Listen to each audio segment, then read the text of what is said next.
Bonjour à tous et bienvenue dans cette revue des titres. Voici ce qui fait l'actualité. On démarre avec le matinal qui titre en manchette de sa parution « Manifestation à l'occasion de la fête du 1er mai, des syndicalistes interpellés puis relâchés ». Toujours dans le même journal, pour couverture d'une agression sexuelle contre de l'argent à Cotonou, un commissaire adjoint en garde à vue. Le télégramme à présent, non mise en berne des drapeaux pour les soldats décédés au front après les attaques. Le gouvernement justifie pour contenir les incursions des terroristes.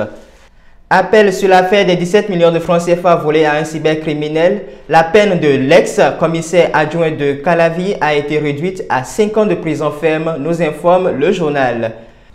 Nord-Sud quotidien à présent, pour la libération des prisonniers politiques et le retour des exilés, une messe dite à l'occasion de l'anniversaire de Rekiat Madougou. Le journal nous informe qu'à la HAC, 6 stations radio renouvellent leur convention.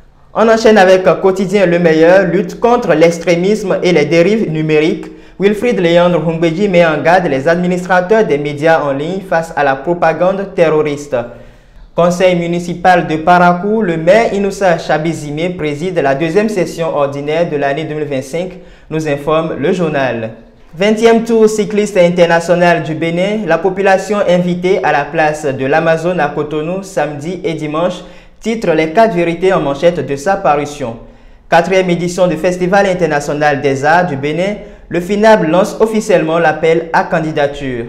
L'événement du jour parle des avancées notables et significatives enregistrées au Bénin en ce qui concerne l'emploi, la protection sociale et la modernisation de la fonction publique.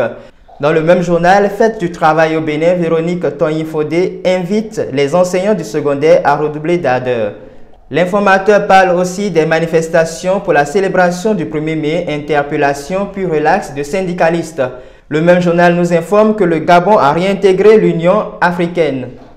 8e du projet Jeune officiel sur le plan national, des 1764 apprenants sur les 10 corps de métier, les 600 meilleurs connus, titre la tribune de la capitale en manchette de sa parution. Réunion du COMEX de la Fédération béninoise de mini-football à Cotonou, d'importantes décisions prises, nous informe le journal. L'autre quotidien parlant de la célébration de la fête internationale du 1er mai dit qu'un hommage doit être rendu aux enseignants du public.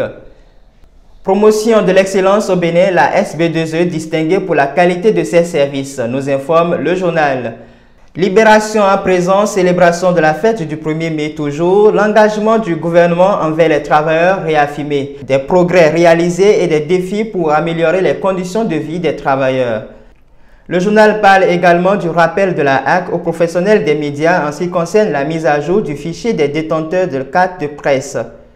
Décryptage Info s'intéresse au foncier et gestion intégrée des forêts classées. La Banque mondiale accorde 180,7 millions de dollars au Bénin. Connectivité au Bénin, Canal Box facilite l'accès à l'Internet à haut débit, nous informe le journal. Pour finir, fraternité, agression sexuelle sur mineur au Bénin, un fléau au visage hideux, titre le journal en manchette de sa parution. Le journal parle également de la passion pour les dessins animés devant les écrans, ces adultes qui redeviennent enfants. C'est tout pour cette revue des titres. Merci de nous avoir suivis. Retrouvez en direct la grande édition du journal sur www.hc2tv.bj tous les jours à 13h, 16h, 20h, 23h, à 3h et à 7h du matin. Vous pouvez également la voir en publication sur notre site hc2tv.bj ou sur tous nos canaux digitaux. Très bon week-end à vous.